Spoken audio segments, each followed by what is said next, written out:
죄송하지만 면접은 여기까지입니다. 서울 강남의 한 대형 병원. 낡은 파카를 입은 노인 한 명이 면접장 한가운데 서 있었습니다. 여기는 아무나 들어오는 곳이 아닙니다. 당장 경비 부르세요. 그 순간 노인이 고개를 들어 기조실장을 똑바로 바라봤습니다. 김군, 회의실이 얼어붙었습니다. 자네는 40년 전이나 지금이나 여전히 내 눈을 맞추지 못하는군. 기조실장의 손이 미친 듯이 떨리기 시작했습니다. 노인은 아무 말 없이 등을 돌려 면접장을 나갔습니다. 아무도 몰랐습니다. 벽에 걸린 40년 전 사진 속 병원장 옆에 서 있던 그 남자가 바로 이 노인이었다는 사실을. 그런데 그날 밤 응급실에서 환자가 죽어가자 병원은 이 노인을 다시 부를 수밖에 없었습니다. 과연 이 병원에는 어떤 진실이 숨겨져 있을까요? 요즘 날씨가 쌀쌀합니다. 건강 꼭 챙기세요. 혹시 다음 이야기도 편하게 이어서 듣고 싶으시다면 구독 버튼만 살포시 눌러주세요. 그럼 이야기를 이어가겠습니다. 면접장에서 쫓겨난 노인은 병원 정문을 나와 길을 건넜습니다. 병원 맞은편 작은 공원 벤치. 그곳이 지난 한 달간 노인이 머문 유일한 집이자 관측소였습니다. 새벽 5시면 어김없이 나타나 병원을 바라보고 밤 11시가 되어서야 무거운 몸을 일으키는 노인. 병원 경비들은 그를 유령이라 불렀습니다. 오후 2시 쌀쌀한 바람에 노인의 어깨가 움츠러들 때쯤 한 간호사가 다가왔습니다. 그녀의 손에는 따뜻한 온기가 남은 김밥 한 줄이 들려 있었습니다. 할아버지, 이거 좀 드세요. 계속 굶으신 것 같아서요. 노인은 깊게 패인 주름 사이로 희미한 미소를 지으며 고개를 저었습니다. 바로 그때였습니다. 평화롭던 공원을 찢는 듯한 비명소리가 터져 나왔습니다. 살려주세요. 제발 우리 아이 좀 살려주세요. 새파랗게 질린 아이를 안고 아버지가 응급실로 미친 듯이 뛰어갔습니다. 간호사가 본능적으로 달려가려는 순간 벤치에 앉아있던 노인의 눈빛이 돌변했습니다. 굽어있던 허리가 꼿꼿하게 펴지더니 믿을 수 없는 속도로 응급실을 향해 달리기 시작했습니다. 그것은 노인의 걸음이 아니었습니다. 평생을 환자를 향해 사투를 벌였던 최전방 외과의의 본능적인 움직임이었습니다. 하지만 노인은 응급실 자동문 앞에서 멈춰 섰습니다. 유리문 너머 아수라장이 된 처치실이 보였습니다. 기관절개 준비해. 어서. 젊은 의사들의 다급한 외침이 들려오는 순간 문 밖 노인의 오른손이 기묘하게 움직이기 시작했습니다. 검지와 중지가 정확한 각도로 벌어지고 엄지가 미세하게 압력을 조절하며 손목이 부드럽게 회전했습니다. 보이지 않는 혈관을 단단히 묶는 동작. 외과의의 영혼이라 불리는 타이타이였습니다. 그 손동작을 본 사람은 없었지만 그 결과는 모두가 보았습니다.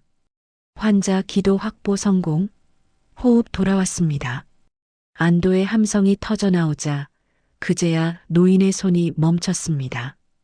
그는 자신의 주름진 손을 멍하니 내려다보았습니다. 여전히 생명의 리듬을 기억하고 있는 고귀한 손이었습니다. 해가 저물고 병원 건물에 하나둘 불이 켜졌습니다. 노인의 시선이 5층 외과 과장실에서 멈췄습니다. 불이 꺼진 창문. 여전히 주인 없는 그 방. 아직도 공석인가. 그때 병원 정문에서 김태수 기조실장 무리가 나왔습니다. 원장님, 외과 수술 성공률이 계속 떨어집니다. 새 과장을 빨리 충원해야 합니다. 병원장 박준호의 목소리가 차갑게 식었습니다. 김 실장, 혹시 그분 송 선생님께 다시 연락해 보는 건 어떤가? 그 이름 다시는 내 앞에서 꺼내지 마시오. 이미 40년 전 끝난 사람이에요. 그들이 떠난 뒤 노인은 좁은 골목 끝 낡은 고시원으로 향했습니다. 1.5평 남짓한 방 안, 낡은 의학 서적들이 책상을 가득 채우고 있었습니다. 하지만 더 놀라운 것은 침대 난간마다 빽빽하게 묶인 해진 낚싯줄이었습니다. 노인은 40년 동안 매일 밤 이곳에서 보이지 않는 혈관을 묶는 연습을 단 하루도 쉬지 않았습니다.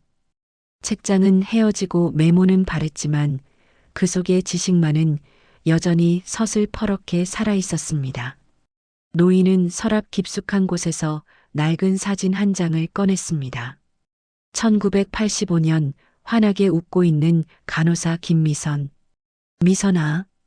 누구에게도 닿지 못할 사죄의 목소리가 좁은 방 안을 메웠습니다. 이 천재 의사는 왜 40년을 노숙자로 살아야만 했을까요? 다음 날 아침 기조실장 김태수는 최고급 가죽 의자에 깊숙이 몸을 묻고 있었습니다. 하지만 시선은 책상 위 서류가 아닌 허공을 떠돌고 있었습니다.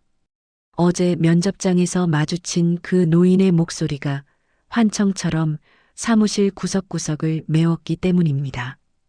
김군, 자네는 여전히 눈을 맞추지 못하는군. 김태수는 타오르는 갈증을 느끼며 생수를 들이켰지만 손끝의 떨림은 멈추지 않았습니다. 설마. 아니야. 벌써 40년이야. 그 사고 이후로 폐인이 되었다고 들었는데 살아있을 리가 없어. 그는 스스로를 안심시키려 고개를 저었지만 김군이라는 그 한마디가 모든 방어막을 무너뜨렸습니다. 40년 전 이 병원이 아직 작은 종합병원이었던 시절, 자신을 유일하게 김군이라 부르며 따뜻하게 어깨를 두드려주던 사람은 단 한 명뿐이었기 때문입니다. 바로 당대 최고의 천재 외과의였던 송재민 과장이었습니다. 김태수는 홀린 듯 금고를 열어 낡은 서류철 하나를 꺼냈습니다. 1985년 5월 14일 의료사고 보고서. 종이는 이미 누렇게 변해 바스러질 것 같았지만 그 안에 적힌 글자들은 여전히 선명한 독을 품고 있었습니다. 당시 말단 행정직원이었던 김태수가 윗선의 명령에 따라 밤을 새워가며 약국 장부를 지우고 다시 썼던 흔적들이었습니다.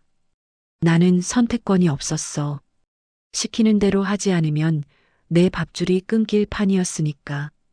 그는 40년째 똑같은 변명을 중얼거렸습니다.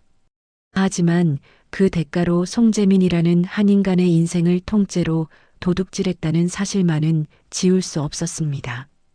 바로 그때 급박한 노크 소리와 함께 보안팀장이 들어왔습니다. 실장님, 보고하신 병원 주변 CCTV 분석이 끝났습니다. 한 달째 벤치에 앉아있던 그 노숙자 말입니다. 보안팀장이 내민 태블릿 PC 속에는 노인의 모습이 선명하게 찍혀 있었습니다. 영상을 보던 김태수의 동공이 사정없이 흔들렸습니다. 이것 보십시오, 실장님. 응급 환자가 실려올 때마다 이 노인이 이상한 행동을 반복합니다.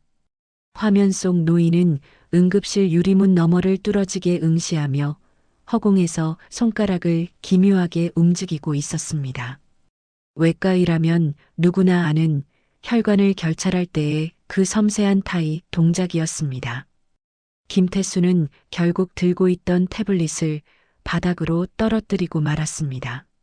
40년이 지나 강산이 4번 변했어도 송재민의 손끝에 남은 생명의 감각은 죽지 않았던 것입니다. 어떻게 하시겠습니까? 경찰에 신고해서 퇴거 조치할까요? 아니, 절대 안 돼. 그냥 지켜만 봐. 무슨 일이 있어도 그분 근처엔 가지 마. 겁에 질린 김태수의 외침에 보안팀장은 의아한 표정으로 물러갔습니다. 홀로 남은 김태수는 책상 구석에 놓인 1983년 기공식 사진을 꺼내 들었습니다. 사진 속에는 위풍당당하게 흰 가운을 입고 웃고 있는 젊은 송재민 과장과 그 옆에서 잔뜩 겁을 먹은 채 서류 보따리를 안고 있는 20대의 김태수가 있었습니다. 정말 당신입니까, 선생님? 왜 이제야 나타난 겁니까? 대체 왜? 김태수는 미친 사람처럼 블라인드 틈 사이로 공원을 내려다보았습니다. 바로 그 순간이었습니다. 벤치에 앉아있던 노인이 약속이라도 한 듯 고개를 번쩍 들었습니다. 그리고 정확히 5층 기조실장실의 창문을 꿰뚫어 보았습니다. 그 서늘한 시선이 김태수의 심장에 꽂혔습니다. 그 순간 김태수는 확신했습니다. 이건 우연이 아니라 그가 돌아온 것이란 걸. 김태수는 비명을 지르며 블라인드를 미친 듯이 아래로 끌어내렸습니다. 어두운 방 안에서 그는 다시 40년 전의 그 겁쟁이 말단 직원으로 돌아가 과거의 망령이 문을 부수고 들어오기만을 기다리며 사시나무 떨듯 떨고 있었습니다. 병원 안은 흡사 전쟁터와 같았습니다. 대한민국 최고의 의료기관을 자부하던 이곳이 우수의료기관 심사를 단 3주 앞두고 최대의 위기에 봉착했습니다. 실력 있는 외과 과장의 공석이 길어지던 중 최악의 응급 상황이 터진 것입니다. 원장님, 60대 남성 환자, 복부 대동맥류 파열입니다. 혈압이 무서운 속도로 떨어지고 있습니다. 응급실의 비명 섞인 보고에 병원장 박준호의 얼굴이 하얗게 질렸습니다. 복부 대동맥류 파열. 외과 수술 중에서도 난도가 가장 높고 1분 1초가 생사와 직결되는 신의 영역이라 불리는 수술이었습니다. 당장 집도할 의사 찾아. 외과 과장 대리라도 불러오란 말이야. 이미 수술 중입니다. 지금 집도 가능한 의사가 아무도 없습니다.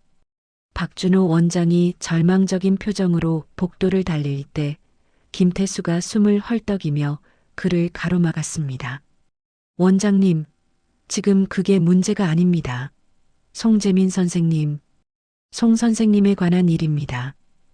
지금 환자가 죽어나가는데 무슨 소리를 하는 건가? 그분이 살아계십니다.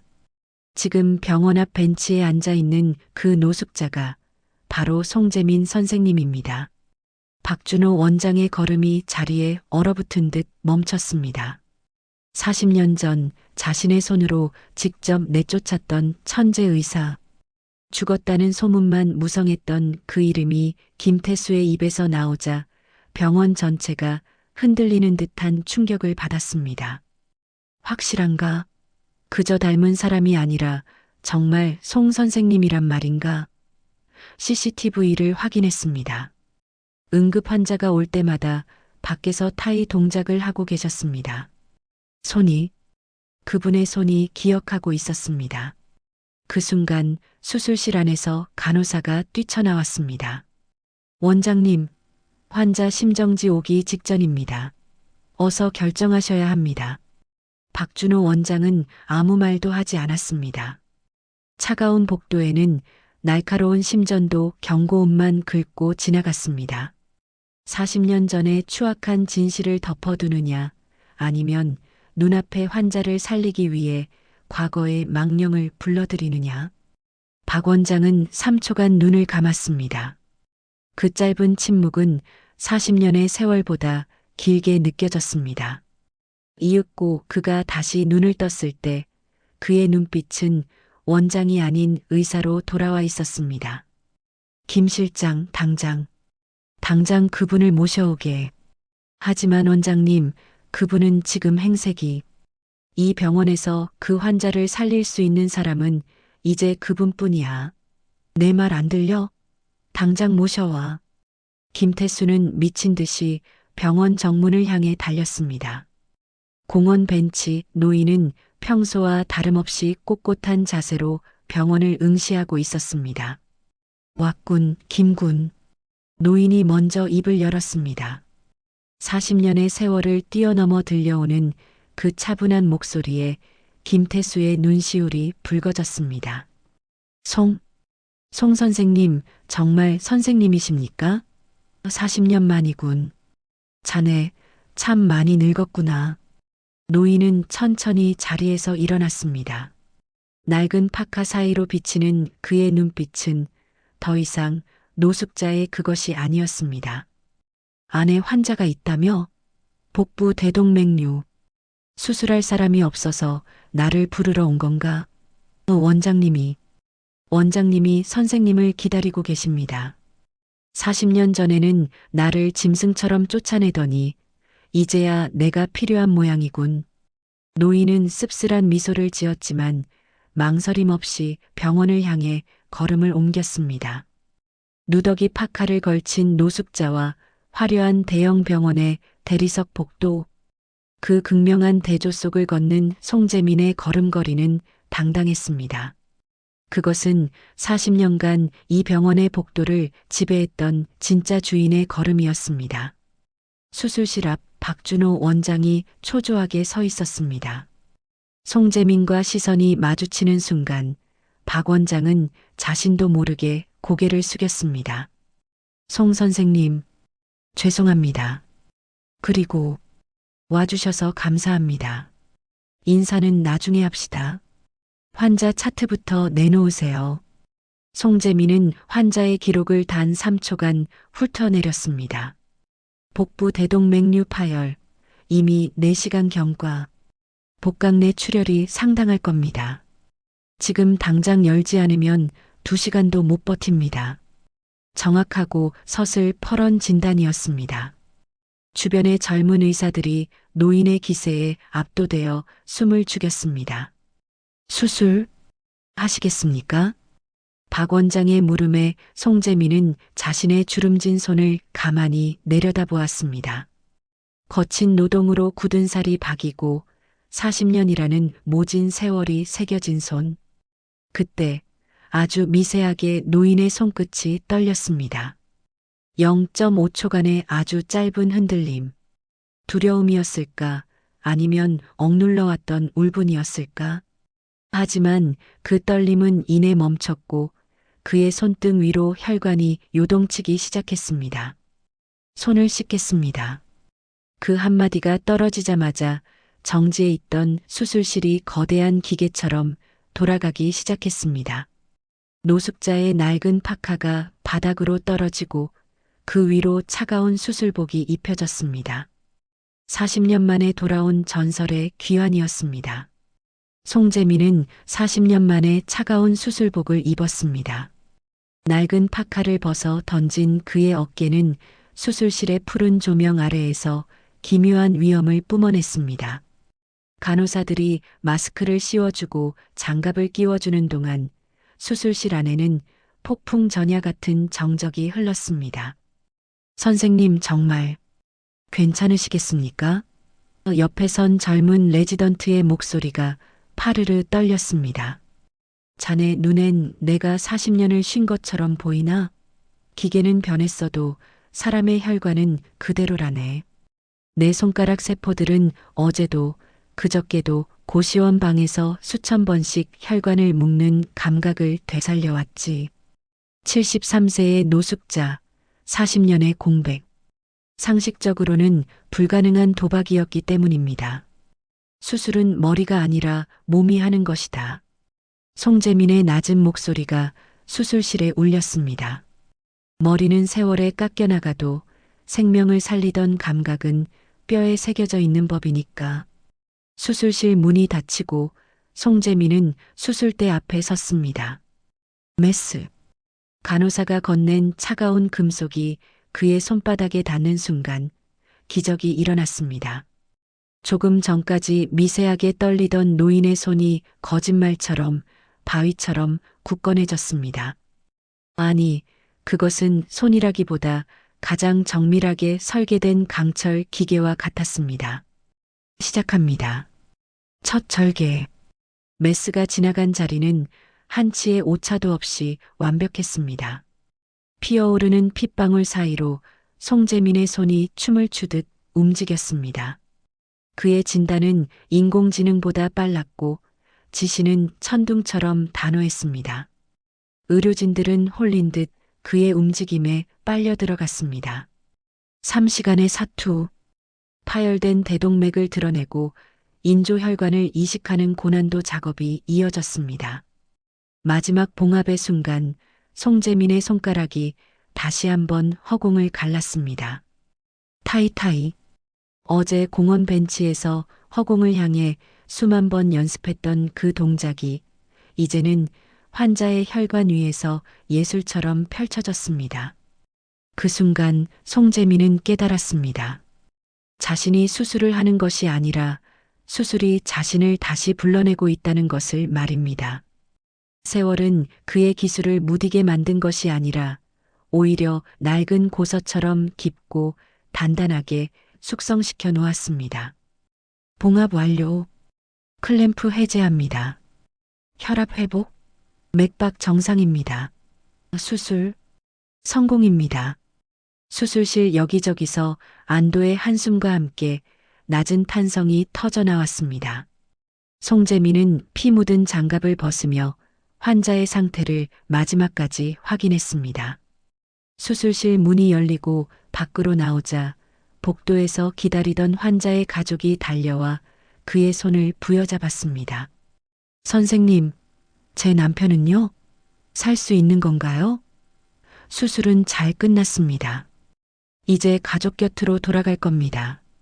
송재민은 고개를 숙여 인사하고는 감사의 인사를 뒤로 한 채 서둘러 탈의실로 향했습니다. 승리자의 환호보다는 은둔자의 평온함이 느껴지는 뒷모습이었습니다. 그때 병원장이 황급히 그를 따라붙었습니다. 선생님, 송 선생님, 잠시만요. 송재민이 멈춰섰습니다. 수술복을 벗는 그의 등 뒤로 병원장의 떨리는 목소리가 들려왔습니다. 다시 우리 병원으로 돌아와 주십시오. 선생님 같은 분을 이대로 보낼 순 없습니다. 송재민은 대답 대신 옷걸이에 걸린 자신의 낡고 더러운 파카를 바라보았습니다. 불가능합니다. 저는 이미 40년 전에 죽은 의사니까요. 아니요, 그렇지 않습니다. 병원장이 그의 앞을 가로막았습니다. 그의 눈에는 형언할 수 없는 죄책감이 서려 있었습니다. 40년 전 그 의료사고. 사실 선생님은 무죄였습니다. 송재민의 눈동자가 거대한 지진이라도 일어난 듯 요동쳤습니다. 40년간 그를 노숙자로 만들고 인생을 밑바닥으로 내팽개쳤던 그 사건. 그게 무슨 소립니까?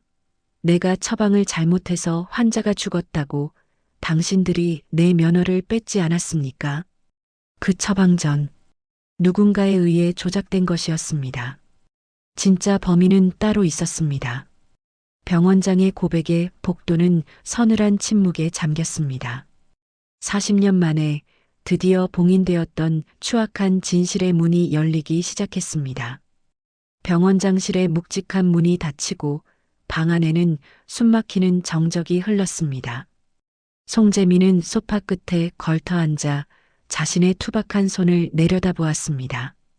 40년 만에 다시 들어온 이 방은 여전히 차갑고 권위적이었으며 그를 파멸로 몰아넣었던 그날의 공기를 그대로 머금고 있는 듯 했습니다. 병원장 박준호는 서랍 깊숙한 곳에서 빛바랜 노란색 파일을 꺼내 책상 위에 조심스럽게 내려놓았습니다. 이것이 선생님의 40년 인생을 송두리째 앗아간 그날의 진짜 기록입니다. 송재민은 파일을 쳐다보았지만 차마 손을 뻗지는 못했습니다. 대신 그는 떨리는 입술을 겨우 떼어 40년간 단 하루도, 단 한순간도 잊어본 적 없는 그 이름을 나직이 으어조렸습니다. 1985년 5월 14일, 23살 김미선. 그의 목소리가 젖어들었습니다. 미선이는 송재민에게 단순한 환자가 아니었습니다. 보육원에서 자라 홀로 세상을 버티면서도 선생님 같은 의사가 되겠다며 밤낮으로 간호학교를 다니던 아이였습니다. 송재민은 그 아이의 맑은 눈망울에서 자신의 과거를 보았고 사비를 털어 학비를 대며 딸처럼 제자처럼 지극정성으로 아꼈습니다. 그 아이의 꿈은 이 병원 최초의 여자 외과의가 되는 것이었습니다. 저는 그 꿈을 누구보다 응원했고 꼭 지켜주고 싶었습니다. 그래서 제 손으로 직접 수술대에 눕혔던 겁니다. 가장 안전하게, 가장 완벽하게 수술해주고 싶어서요. 송재민의 목소리가 처절하게 갈라졌습니다. 하지만 그 아이는 양성 종양 제거라는 간단한 수술 후에 기도가 막혀 제 눈앞에서 죽어갔습니다. 죽어가는 그 짧은 찰나에도 제 손을 꼭 잡으며 선생님 잘못 아니에요. 울지 마세요라고 오히려 저를 위로하던 아이였습니다. 그런데 제가 어떻게 그 아이를 잊겠습니까?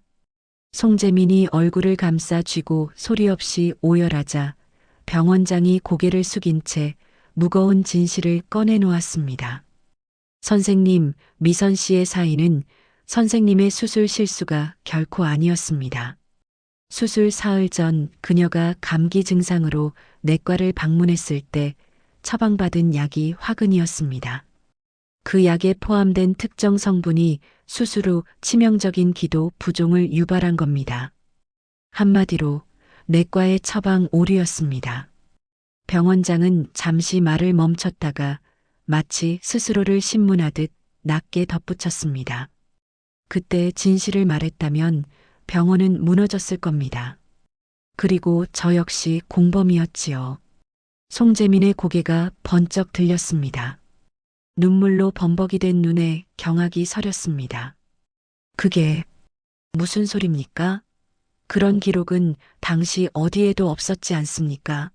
내가 처방전을 수십 번 확인했는데 당시 실세였던 내과 과장이 자신의 과오를 덮기 위해 병원 전체를 움직인 겁니다. 처방 기록을 삭제하고 약국 장부를 통째로 조작해 선생님의 수술 실수로 몰아갔습니다. 그리고 그 추악한 증거 인멸을 완벽하게 수행한 사람이 바로 당시 말단 행정직원이었던 김태수였습니다. 송재민은 자리에서 천천히 일어났습니다. 분노와 허망함으로 전신이 사시나무 떨듯 떨렸습니다.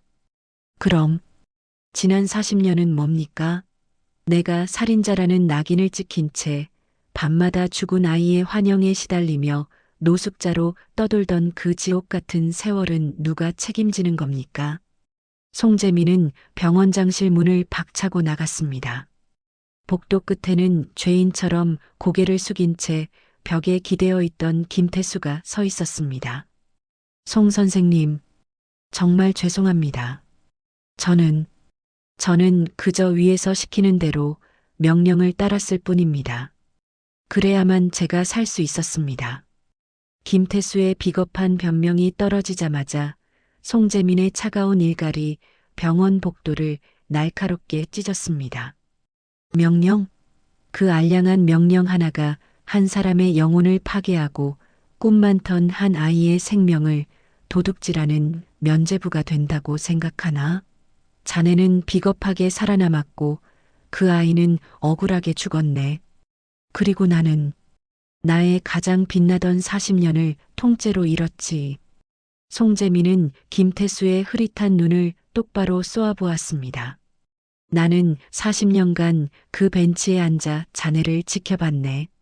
자네의 양심이 단 한 번이라도 깨어나기를, 자네가 스스로 진실을 말해주기를 간절히 기다렸어. 하지만 자네는 끝내 침묵했고 나는 그 침묵이라는 감옥 속에서 매일 밤 스스로를 죽이며 살아왔네. 김태수는 아무 말도 못한 채 바닥에 무너져 내렸습니다. 송재민은 그를 지나쳐 다시는 뒤돌아보지 않고 병원 정문을 향해 걸어갔습니다. 낡고 해진 파카를 다시 걸쳐 입고 정문을 나서는 그의 뒤로 40년 만에 처음으로 따스하고 눈부신 노을이 내리쬐고 있었습니다. 그 노을은 그가 지옥 같은 어둠 속에서 보낸 40년 동안 단 한 번도 보지 못했던 가장 눈부신 해방의 빛이었습니다. 송재민이 폭풍 같은 진실을 뒤로하고 병원을 나간 후 복도에는 정적보다 무거운 죄책감이 내려앉았습니다. 기조실장 김태수는 힘없이 바닥에 주저앉았습니다. 40년간 화려한 권력 뒤에 숨겨왔던 추악한 진실이 폭발하자 그는 더 이상 버틸 힘이 없었습니다. 내 비겁함이 그분을 그리고 그 아이를. 그때 병원장 박준호가 천천히 다가와 김태수의 어깨를 짚었습니다. 그의 손에는 40년의 세월을 머금은 누렇게 변색된 봉투 하나가 들려 있었습니다. 김 실장, 일어나십시오.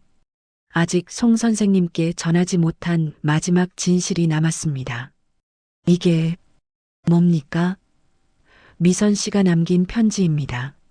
40년 전 수술 전날 그녀가 간호사에게 몰래 맡겼던 유언 같은 편지죠. 병원 이전 작업 중에 기적처럼 발견되었습니다. 이걸 송 선생님께 전하십시오. 김태수는 떨리는 손으로 봉투를 받았습니다. 그것은 단순한 종이가 아니라 그가 평생 짊어져야 할 속죄의 무게였습니다. 그날 밤 김태수는 노인이 머무는 낡은 고시원을 찾아갔습니다. 1.5평 남짓한 좁은 305호 문 앞. 김태수는 차마 문을 두드리지 못하고 한참을 망설이다 겨우 입을 뗐습니다. 송 선생님, 저입니다. 제발 문 좀 열어주십시오. 드릴 것이 있습니다. 잠시 후 삐걱거리는 소리와 함께 문이 열렸습니다. 낡은 파카를 입은 송재민이 서늘한 눈빛으로 그를 내려다보았습니다.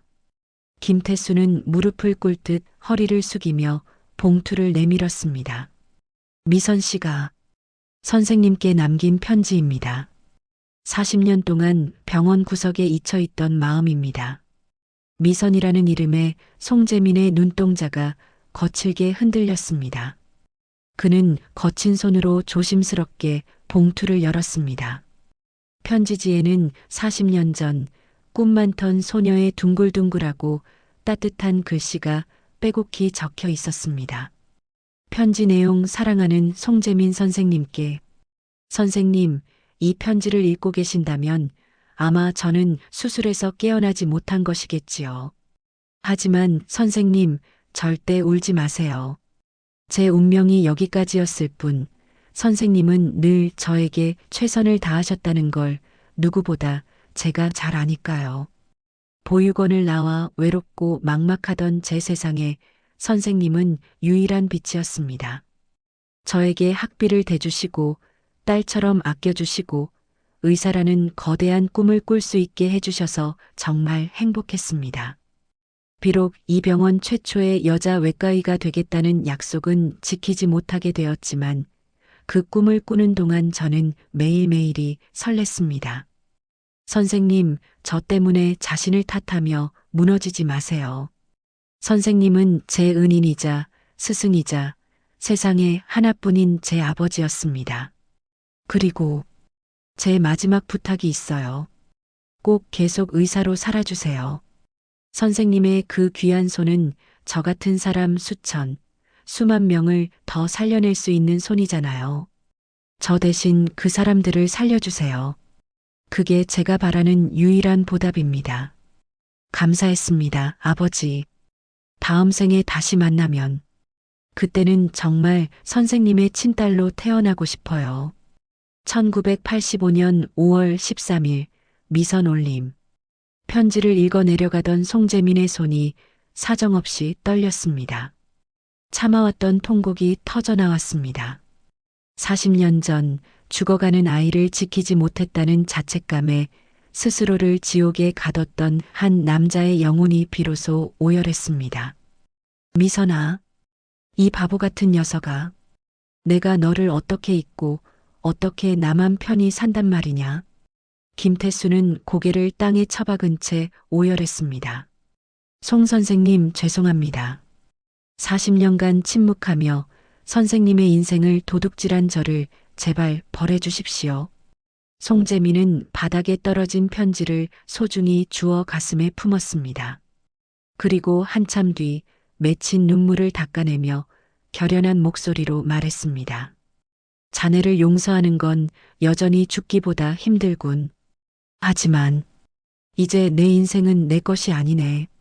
송재민은 창밖으로 보이는 거대한 병원의 불빛을 응시했습니다. 40년간 증오의 대상이었던 그곳이 이제는 미선이가 그토록 지키고 싶어 했던 사명의 터전으로 보이기 시작했습니다. 미선이는 내가 복수하며 살기를 원치 않았어. 그 아이가 원한 건 내가 다시 의사로 돌아가 누군가의 생명을 구하는 것이었지. 내일 병원으로 가겠네. 노인의 눈에 40년 전 대한민국 최고의 외과의였던 시절의 날카롭고도 따뜻한 안광이 다시 돌아왔습니다. 잃어버린 40년을 되찾기 위해서가 아니라 미처 피지 못한 한 소녀의 꿈을 대신 꽃 피우기 위한 선택이었습니다. 다음 날 아침 병원 정문으로 들어서는 한 남자의 모습에 사람들의 시선이 일제히 멈췄습니다. 그는 더 이상 벤치에 앉아 멍하니 허공을 응시하던 때 묻은 파카 차림의 초라한 노숙자가 아니었습니다. 정갈하게 빗어넘긴 백발과 구김 하나 없이 날이 선 정장, 그리고 꼿꼿하게 펴진 어깨에서는 세월도 꺾지 못한 노교수의 기품과 위엄이 흘러넘쳤습니다. 현관 로비에서 초조하게 시계를 보며 기다리던 박준호 원장이 그를 발견하자마자 허리를 굽혀 정중히 인사했습니다. 병원을 오가던 환자들과 간호사들은 원장이 고개를 숙이는 상대가 누구인지 의아해하며 발걸음을 멈추고 구경하기 시작했습니다. 오셨습니까, 선생님? 어서 모시겠습니다. 병원장은 떨리는 손으로 미리 준비해둔 새하얀 의사 가운을 건넸습니다. 빳빳하게 다려진 가운 가슴팍에는 외과 과장 송재민이라는 이름 석자가 금색 자수로 선명하게 박혀 있었습니다. 비록 행정적으로는 당분간 비상집도 책임자라는 임시 직함이 뒤따르겠지만 그 이름 석자가 지닌 무게는 병원의 그 어떤 직위보다 무거웠습니다. 송재민이 가운을 걸치고 단추를 하나씩 채워나가자 주변 의사들 사이에서 낮은 탄성이 터져 나왔습니다. 40년이라는 긴 공백이 무색할 만큼 그 가운은 마치 어제까지 입었던 옷처럼 그의 몸에 완벽하게 감겼습니다. 가운 자락이 흔들릴 때마다 40년 전 전설이라 불리던 남자의 기세가 병원 전체를 압도하는 듯 했습니다. 40년 만에 다시 제 주인을 찾아가는군요. 선생님, 정말 고생 많으셨습니다. 두 사람은 5층 외과 과장실로 향했습니다. 육중한 문이 열리자 깔끔하게 정리된 책상과 수만 권의 의학 서적이 꽂힌 책장이 그를 반겼습니다. 하지만 송재민의 시선은 화려한 집무실이 아닌 곧장 창가로 향했습니다. 창밖으로는 지난 40년간 그가 비바람을 견디며 때로는 굶주림을 참으며 앉아있던 공원 벤치가 애처롭게 내려다 보였습니다. 이제 저 차가운 벤치에 앉아 계시지 않아도 됩니다. 선생님은 드디어 돌아오셨으니까요. 병원장의 말에 송재민은 가늘게 떨리는 손으로 창틀을 지그시 짚었습니다. 아니, 저 벤치가 없었다면 나는 진작 무너졌을 걸세. 저기 앉아 매일 밤 머릿속으로 수천 번의 수술을 집도했으니까. 내 손가락 세포들은 저 벤치에서 40년 동안 단 하루도 쉬지 않고 메스를 잡고 있었네. 몸은 벤치에 있었지만 내 영혼은 단 한 번도 수술실을 떠난 적이 없었단 말일세. 오후 외래 진료 시간, 진료실 문이 열리고 한 젊은 여성이 잔뜩 겁에 질린 얼굴로 들어왔습니다. 선생님, 갑상선에 혹이 있다고 해서 수술해야 한다는데 저 정말 살 수 있을까요? 저를 끝까지 책임져 주실 수 있나요? 환자의 떨리는 질문과 절박한 눈빛은 40년 전 송재민의 가슴에 대못을 박았던 미선이와 너무나 닮아 있었습니다. 잠시 트라우마가 그를 덮치려 했지만 송재민은 고시원의 좁은 방 안에서 낚싯줄을 수만 번 묶으며 다짐했던 그 비장한 목소리로 대답했습니다. 예. 걱정하지 마세요. 내 인생 전체를 걸고 약속합니다. 내가 반드시 당신을 지키고 다시 일상으로 돌려보내겠습니다. 환자가 안심하며 나간 뒤 어두워진 과장실에 기조실장 김태수가 찾아왔습니다. 그는 문 밖에서 한참을 망설이다가 깊이 고개를 숙이며 들어왔습니다. 선생님, 저 같은 죄인도 다시 사람답게 살며 용서받을 수 있을까요? 송재민은 창밖을 바라보며 나직하지만 힘있게 답했습니다. 용서는 내 몫이 아니라 시간이 해결해 줄 문제지. 하지만 김군, 과거는 되돌릴 수 없어도 자네의 미래는 지금 이 순간 자네가 선택할 수 있네. 이제라도 비겁한 침묵의 늪에서 벗어나 떳떳한 진실의 빛 속에서 살게. 김태수가 눈물을 훔치며 물러가고 홀로 남은 송재민은 서랍 깊숙한 곳에서 미선이의 빛바랜 편지를 꺼냈습니다. 40년의 모진 세월이 새겨진 종이 위로 그의 따뜻한 눈물이 소리 없이 떨어졌습니다. 미선아, 선생님이 이제 제대로 살아보려 한다. 내가 이루지 못한 꿈, 내가 이 주름진 손으로 수만 번 더 피워낼게. 부디 하늘에서 지켜봐다오. 전설의 외과의 송재민. 그는 이제 명예가 아닌 오직 생명을 구하기 위해 다시 메스를 들었습니다. 일주일 후 병원 전체에는 팽팽한 긴장감이 감돌았습니다. 대한민국 의료계의 자존심이라 불리는 우수의료기관 선정심사단이 도착했기 때문입니다. 이 심사 결과에 병원의 운명과 막대한 정부 지원금이 걸려 있었기에 모든 의료진은 숨을 죽인 채 그들의 움직임을 살폈습니다. 가장 핵심인 외과 분야부터 철저히 평가하겠습니다. 심사위원장 정민수의 서슬 퍼런 선언에 병원 측 관계자들의 안색이 어두워졌습니다. 정민수는 원칙주의자로 정평이 난 인물이었기 때문입니다. 외과 과장님을 뵙고 싶습니다. 직접 면담하고 수술 기록을 대조하겠습니다. 잠시 후 집무실 문이 열리고 송재민이 천천히 들어왔습니다. 그가 방 안에 발을 들이는 순간 서류를 검토하던 심사위원장 정민수의 손이 멈췄습니다. 그는 안경을 고쳤으며 눈앞의 노인을 멍하니 바라보다가 이내 얼굴이 하얗게 질린 채 자리에서 일어났습니다. 송재민 선생님? 정말 선생님이십니까? 정민수의 목소리는 형편없이 떨리고 있었습니다. 그는 40년 전 송재민 밑에서 혹독하게 수련을 받았던 막내 레지던트였습니다. 송재민이 억울하게 쫓겨나던 날 병원 뒷마당에서 몰래 울었던 그 청년이 이제는 한국 의료계의 거물이 되어 스승 앞에 선 것입니다. 오랜만이군, 정 교수. 그 철부지 막내가 어느덧 심사위원장이 되었구만. 송재민의 온화한 인사에 정민수는 그 자리에 무릎을 꿇을 듯 고개를 숙였습니다. 그의 눈에는 순식간에 눈물이 차올랐습니다. 선생님, 대체 그동안 어디 계셨던 겁니까? 저희가 얼마나 찾았는지 아십니까? 이야기하자면 깁니다. 하지만 이제야 제자리를 찾았네.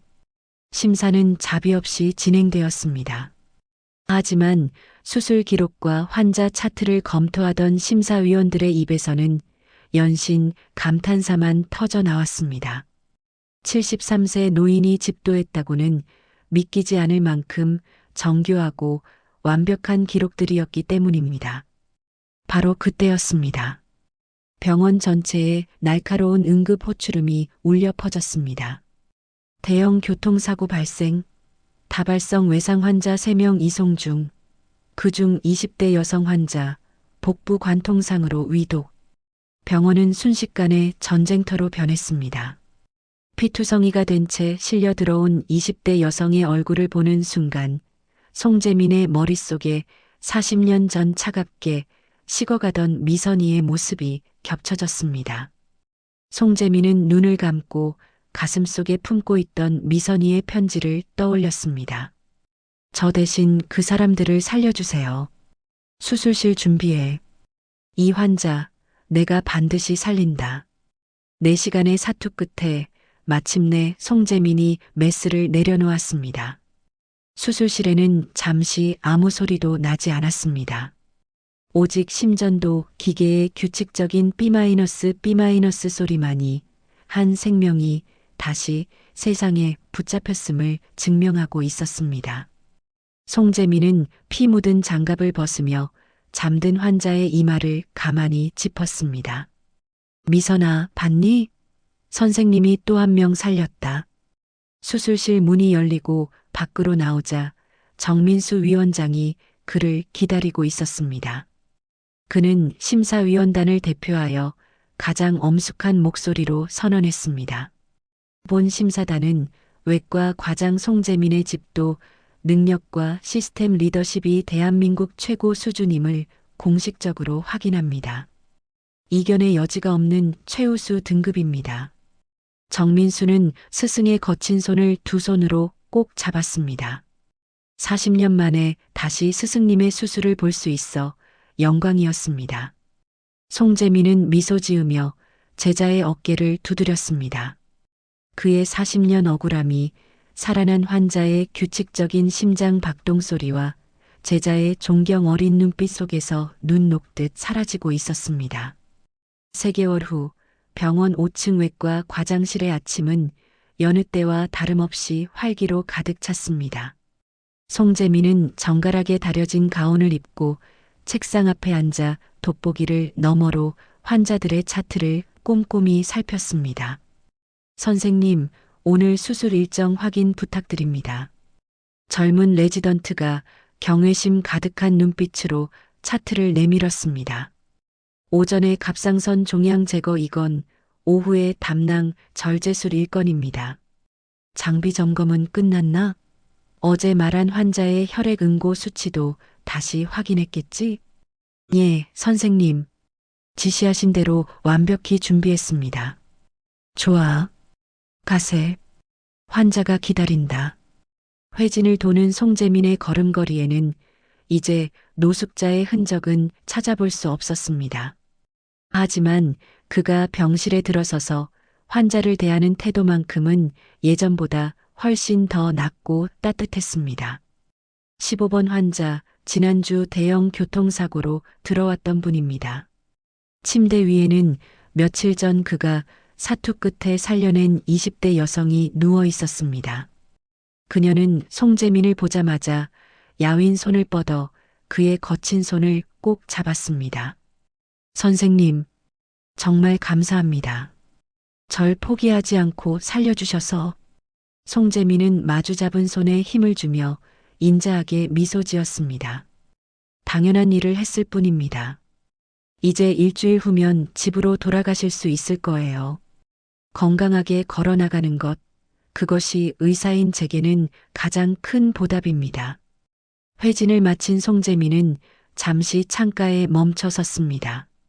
창밖 맞은편 공원, 40년 동안 그가 매일같이 앉아있던 그 낡은 벤치가 보였습니다. 이제 그 자리엔 다른 노인이 앉아 햇살을 받고 있었습니다. 선생님, 기조실장 김태수가 조용히 다가왔습니다. 무슨 일인가? 오늘이 5월 14일입니다. 알고 있네. 잊을 수가 있겠나? 송재민은 그날 오후 가운을 벗어두고 홀로 병원을 나섰습니다. 공원 한쪽 그가 사비로 세운 작은 추모비 앞에 섰습니다. 고 김미선, 꿈을 가르쳐준 사람. 송재민은 하얀 국화꽃 한 송이를 내려놓으며 나직이 을조렸습니다. 미선아, 오늘도 환자를 살렸다. 어제도 그제도. 그리고 내일도 나는 환자를 살릴 거야. 내가 이루지 못한 그 꿈을 선생님이 대신 살아가고 있단다. 이 병원 최초의 여자 외과의는 되지 못했어도 너와 나의 약속은 이렇게 계속되고 있어. 바람이 불어 나뭇잎들이 살랑거리자 마치 미선이가 대답이라도 하는 듯 했습니다. 송재민은 자신의 손을 가만히 내려다보았습니다. 주름지고 검버섯이 피어난 73세 노인의 거친 손. 하지만 이 손은 40년의 방황 속에서도 결코 생명을 구하는 법을 잊지 않았습니다. 세월은 거짓말을 하지 않아. 이 손바닥에 굳은 살이 떨림을 멈추기 위해 매일 밤 묶어온 낚싯줄이 그것을 증명하고 있지. 송재민은 40년 만에 처음으로 자신의 자리였던 벤치에 편안히 앉았습니다. 그리고 노을에 물든 병원 건물을 바라보았습니다. 5층 외과 과장실에 켜진 불빛은 이제 그의 새로운 안식처였습니다. 40년의 긴 방황은 그를 망가뜨린 것이 아니라 오직 생명만을 생각하는 진짜 의사로 빚어내기 위한 시간이었습니다. 그리고 이 이야기를 여기까지 들으신 당신께 조심스럽게 말을 건네고 싶습니다. 오늘 이야기, 당신 이야기 같아서 마음이 아프진 않으셨나요? 가족이라는 이름 아래 참고 숨기고 말하지 못했던 순간은 누구에게나 한 번쯤 있습니다. 숨겨진 가족 이야기는 그런 마음을 그냥 지나치지 않는 채널입니다. 다음 이야기에서도 당신 가슴 속에 남아있던 그 말을 함께 꺼내보겠습니다. 다음에 또 여기서 뵙겠습니다.